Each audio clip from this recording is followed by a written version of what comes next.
दिसंबर मुझसे बोला था,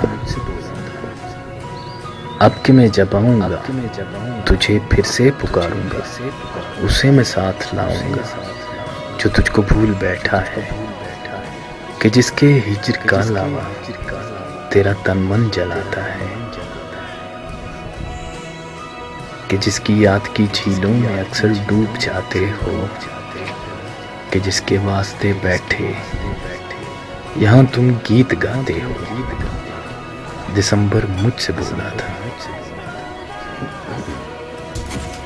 सुनो तुम भूल ना जाना जो यादें उसने सौंपी हैं, जो लम्हे उसने बख्शे हैं, चाहे ये जख्म सारे रूह का नासूर बन जाए, इन्हें भरने नहीं देना, इन्हें मरने नहीं देना। दिसंबर मुझसे बोला था।